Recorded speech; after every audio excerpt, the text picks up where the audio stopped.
So ito mga tol, 509. Tapos pinasukan tayo 1.1 km yung pick up. Pinasukan tayo mga tol papuntang Terminal 3. 594 po sa akin. So dito po yan. Ayan, papuntang Terminal 3. Unang biyahe mga tol. So ayan lang. Puntahan na natin mga tol. Unang biyahe. Tingnan natin kung kikita pa ba ngayong, sabi nila matumal daw eh. Tingnan natin kung kikita. Good morning sa inyo mga tol. Ito alas 5 na. Unang biyahe natin. Papasok na ng Nobyembre. Update tayo sa biyahe kung kamusta na ba ang kitaan. Wait lang, naligaw ako pala mga tol, hindi ako nakapag-update ng biyahe dahil yung papel ng sasakyan ay nagkaroon ng problema, no? Bali halos kulang-kulang 2 buwan din siya na ayos. At ito nakabalik na tayo kay Grab. So ikukwento ko sa inyo mamaya kung ano nga ba ang nangyari, kung bakit, at sino yung mga tumulong sa akin. At ako'y nagpapasalamat unang-una sa Panginoon kasi nakabalik ako dito sa Grab platform. Kasi naman mga tol, ang hirap talaga, kung lalo na kagaya ko na mahirap lang, walang kakayanan na hulugan ng sasakyan kung hindi ito ginagamit panghanap buhay. Ito po yan. Kung itatambay ko lang yung sasakyan o aasahan ko lang yung, wala naman ibang trabaho, ito lang eh. So dito ko kinukuha yung pambayad ng sasakyan mga tol, dito lang sa Grab. Marami nagsasabi na matumal daw kasi ganyan, ganon. So dito papatunayan ko sa inyo kung matumal pa ba o hindi. Walang daya to. So yun lang mga tol, update ko kayo mamaya. Pick up po, Grab. Ito po sir, 18 Sisa Street. Sisa Street? Pahingin na lang sir ng ID natin sir. At may babalik ko rin yan mamaya. Okay lang. ID lang po siya. Wala ID sir? Wala akong ID. Lisensya, nag-book mo lang to. Yun, hindi mo karpas. Hindi mo karpas, hindi mo karpas. Hindi mo karpas. Suran mo na lang, hindi mo lisensya to eh. May mga malustos mo yan eh. Hindi naman tayo LTO. Hindi naman yung mga wala, ibigay naman ito kay sir. Suran mo lang sir, Bruno, para hindi ka naman problema. Kasi baka mamaya makalimutan yan na sir, bigayo ka na lisensya. Ano tayo karapatan mo pang lisensya? Yan, balik na natin kay sir, may picture ka na. Saka may lakpak yun yan. Sir, thank you sir. Okay sir, opo. Kasi nagbibiyahe ka kukunin mo yan, napasok ka, walang lisensya. Kung makasagot. Kasi tama? Tama ba ako? Tama yan. Yes sir, salamat. So ayun mga tol, dito ako sa subdivision, kinuha yung lisensya ko, pero hindi na ako binigyan ng karpas. So ayan, unang biyahe natin ngayong araw ng Miyerkules.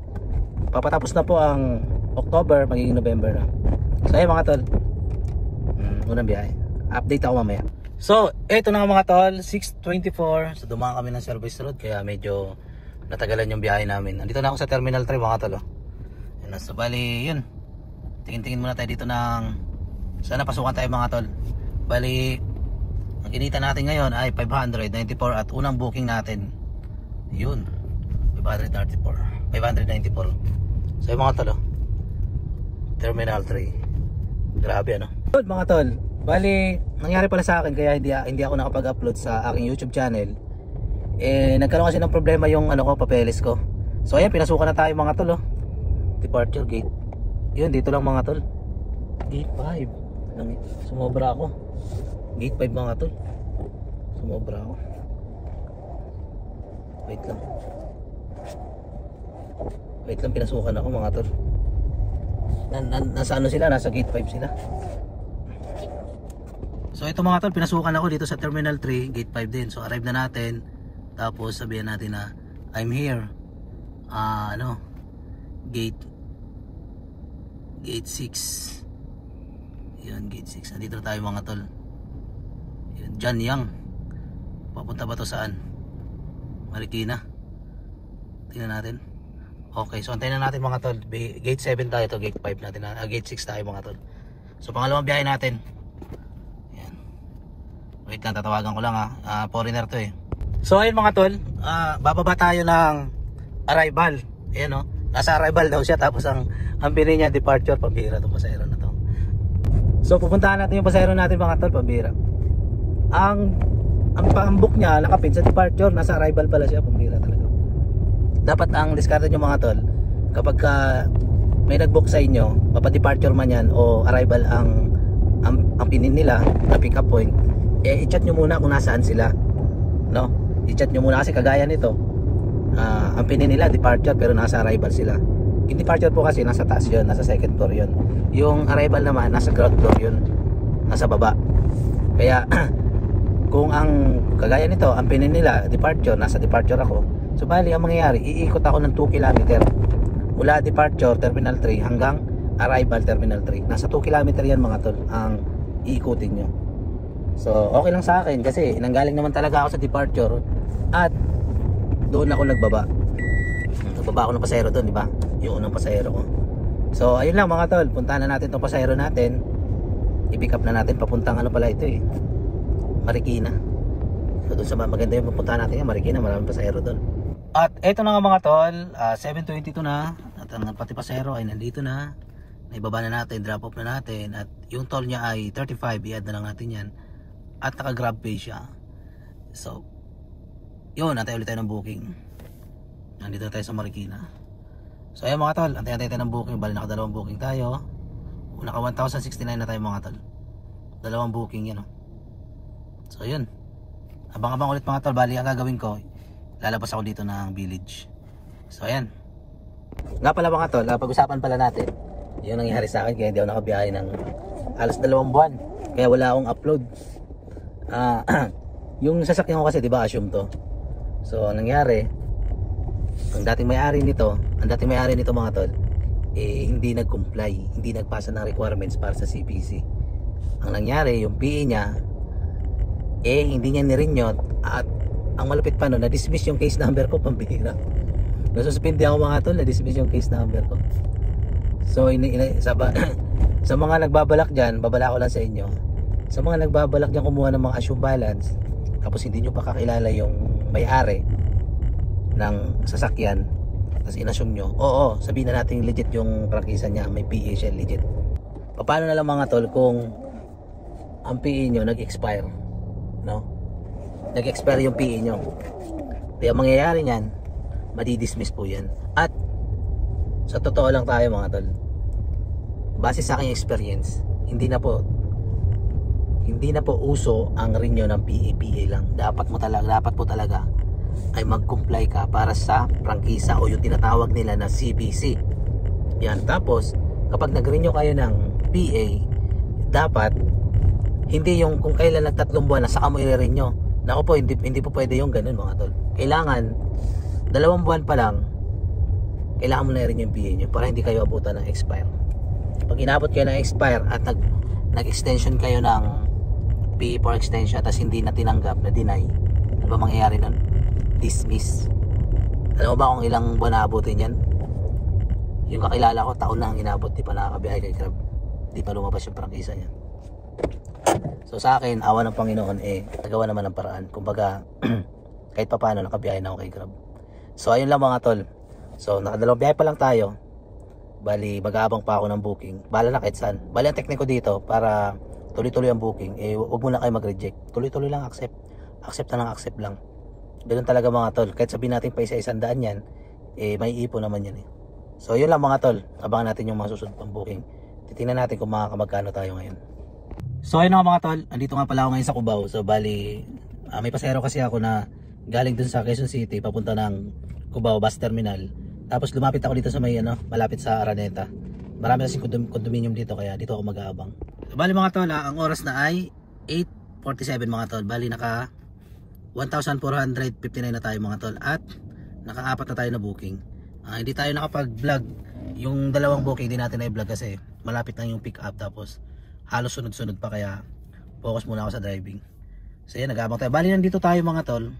Malapit tayo sa Araneta, ayun Aurora Boulevard. Nakapark tayo dito mga tol, nakapatay ang ating makina para naman kahit papaano hindi tayo gagastos ng gas. Ngayon, dito mga tol, meron ditong 2 set destination So 2 lang. So ngayon gagamitin ko na itong isa papuntang terminal Naik Cavite mga tol. Kapag nakaano tayo sa Cavite, dito papasukan tayo ng airport terminal, Parañaque, Bacoor o kaya Las Piñas o kaya Cavite mga tol. Yan yung papasok sa atin na nakaseti tayo. So bali ang gagawin ko, dahil 8:48 na, magsiseti ako ng mga kahit siguro 30 minutes. Antayin ko mga tol kung may papasok ba o wala. Ngayon, kung walang papasok, bababa ako ng Mandaluyong o kaya San Juan. O diba yan dito? Bababa ako dito mga tol, San Juan o kaya dito sa Mandaluyong, Ortigas. Yan Yan, dito kasi maraming booking mga tol eh. Yan, banda sa Ortigas na yan. So yun ang gagawin ko, kaya abang muna ako. Wala namang problema kasi nakapatay yung makina ko at nakatambay ako dito eh. Ayan. So ang range po niyan mga tol, nasa 2 o 3 kilometer. Kaya kahit nandito ako, tapos may pumasok banda sa may tawag dito sa may bandang Araneta, pasok pa rin sa akin yan. At priority ako dyan mga tol. So yun lang mga tol. So 929 mga tol. So ngayon lang ako pinasukan ng booking papuntang Terminal 1. Gumana yung set destination natin mga tol. So yan, puntahan na natin mga tol. Dito yan sa Cubao mga tol. Tagal ko, halos 1 oras ako mga tol bago pinasukan. So ayan, gumana yung ating set destination. 433 po sa akin. Naka GrabPay. So ayan, puntahan na natin mga tol. Grabe, tagal ng pag-aantay natin. Ang ginawa ko, tumambay ako ng 30 minutes dun sa may malapit sa EDSA. Pumasok ako dun sa may Cubao, sa may Eskinita para tumambay. Wala talaga. Kaya ang ginawa ko, nag-rolling ako. Lumapit ako sa mga condominium. Kasi alam mo kasi pag condominium, matik dyan, maraming pa airport. So ito na mga tol, nakarating na ako sa Terminal 1 Airport. Bali magda-drop off lang ako mga tol. Sandali lang. So ito na mga tol, i-drop off na natin. Bali may kailangan akong i-add na magkano ba, 45 pesos mga tol para sa toll kasi nagpadaan siya ng Skyway. So drop off na natin. Bang! Yun. Tapos 10:34 EM na. Tapos nakaano na tayo mga tol, 1,892 5 booking. So ayan, abang-abang pa tayo mga tol ng booking pa panibago. Tol, dito kasi sa Terminal 1 matumal ang booking dito eh, lalong-lalo na kapag ganitong oras. Ang maraming booking kapag ganitong oras sa Terminal 2 at saka Terminal 3. So ngayon, lumabas na ako, may set na ako sa Terminal 1. Kaya ang gagawin ko, re-recta ako sa Terminal 2. So ayun mga tol, andito na tayo sa Terminal 2 Airport. Medyo matraffic dito sa may arrival. Itong ilalim, arrival yan, pero yung taas na yan, parampa doon, departure po yun. Traffic dami nakapila sa akin karamihan dyan, Grab driver. So ayan mga tol, pinasukan na tayo. Ayan, Terminal 2 sa may Bay 9. Bali papunta siya ng Quezon City mga tol Quezon City, pwede na to mga tol. Yun, punta na natin Bay 9. Yun. So ayun mga tol, dito tayo sa may arrival may pipick-upin tayo papuntang Quezon City. Eto na mga tol, nakarating na tayo 11:49 EM. So magda-drop off na ako mga tol. Drop off. So ang binayaran niya lahat ay 708. Yun. Tapos may kasunod na booking na ako mga tol, may pumasok din So 293 mga tol. Papunta siya ng saan ba to? Malate, Manila mga tol. So yan, punta na natin 500 meters yung ang kanyang pick up papuntang Malate. Ayun, Malate, Manila. Punta na natin mga tol. Yun. 12:52 na mga tol. At ito na, ita-drop off na natin ang ating passengers. Nandito na tayo Cash ang kanyang binayad. May paparating na booking. Cancel natin mga tol. Pwede tayo mag-cancel May option dyan kung pwede mag-cancel o hindi. Ayan, yung nakalagay doon na continue, accept. Ayan makikita nyo diba? Continue, accept. Accept natin yan. 93 pesos. Pwede na yan mga tol. Paano siya? Papaba siya Ayaw ko na ng pa-north Gusto ko na ng Gusto ko na ng pa-south mga tol. Hanggang sa makauwi na ako. So ayan, punta na natin mga tol. 93 pesos. So ayun mga tol, nag-off muna ako ng Grab app kasi kakain muna ako dun mga tol. Ayan, kakain ako dun Nagutom na ako Grabe mga tol. Umatras ako dun sa isang karinderya. Isang order, 100. Kakapiranggot lang. Grabe naman yan. So ayan mga tol, tapos ko lang kumain. Doon sa pinapuntahan ko, medyo mura dun yung 102 ko. Isa't kalating kanin na, may ulam na. Baboy pa yung ulam.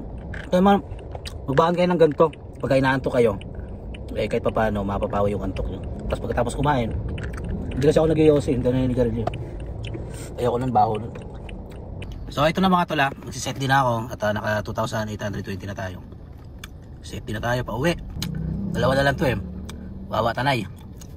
Game. So habang nakaset destination tayo mga tol, meron tayong tinatawag na job opportunity.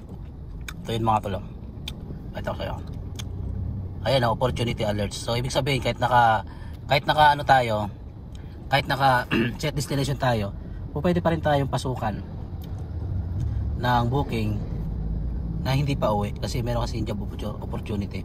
So halimbawa pasukan tayo ng NAIA Terminal 3, mas maganda. So ayan, antay tayo mga tol. O ayan, yan po yung job opportunity. So kung nasa sa akin yan, kung i-accept ko yun o hindi. Pero hindi maapektuhan ang aking ratings niyan mga tol. Ayan, di ba? Accepted rate is not infected. O di ba? So ayun lang mga tol, antay-antay tayo. Balita ko kayo pag nakakuha ko. May mga opportunity na pumapasok. Molobesia complex, oh. Pwede na siguro to, no? Pwede na to mga tol. Yung kinuha ko na. Kinuha ko na mga tol, Molobesia. Ito na mga tol, nandito na ako sa may Pasay, sa may MOA. So bali, baba ko na yung pasahero ko, drop off ko na. I-rate natin to mga tol, 1 star. Kasi wrong drop off location mga tol eh. So ayan, nakasetli pa rin tayo. Ito yung MOA mga tol. Sa kabila niyan, MOA yan. SM MOA. Pero sa ako pa rin ng MOA to mga tol. So ito mga tol, pupunta ako ng Terminal 2 Airport. Dito kasi bira lang ang pasahero dito pag mga ganitong oras.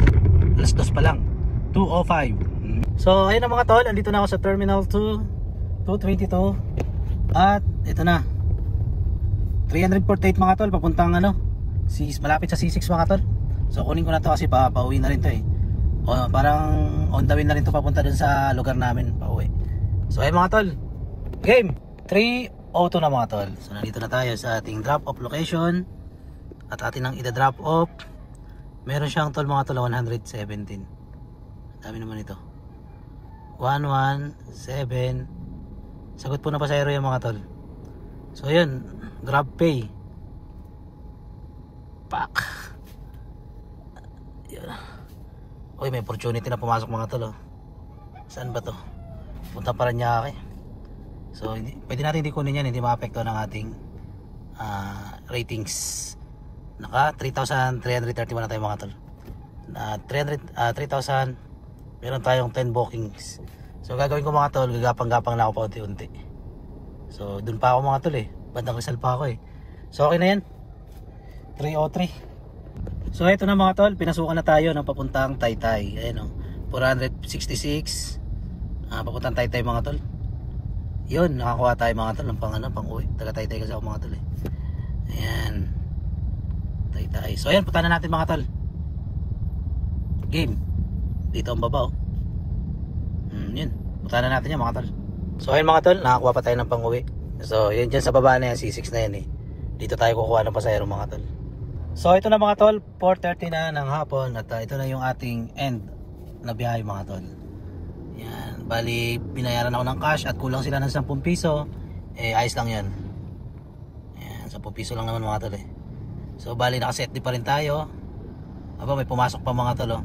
Kaso hindi na natin kukunin yan. At mag-ano na ako ng mag-off na ako mga tol. Yan, mag-off na ako ng ating apps. At bali kumita tayo ng 3,727. So bali 3,800. Sabihin na natin 3,800 mga tol. Ngayong Wednesday, petsa at 30 ng Oktobre. So ayun mga tol.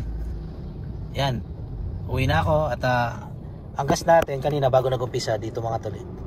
Yan, mga kulang-kulang kalahati. So bali ang magiging gas ko na ito ay nasa 700 mga tol. Yan, nasa 700 lang yan. Kabisado ko na to, sasakyan ko na to eh. O sabihin na natin 800. Di yun. So ayun mga tol, sabihin natin meron tayong 3,800 tapos yung 800 eh pinanggas natin.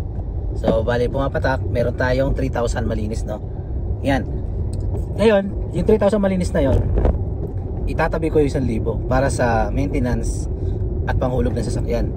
So bali, meron na akong malinis na 2,000. Ngayon, yung 2,000 na yon, ibibigay ko yung 500 para sa bahay, panggastos. Gastos din. Meron ako ngayong 1,500 para sa savings ko, para kung sakali magkaroon ng emergency, eh meron akong madudukot at panggastos.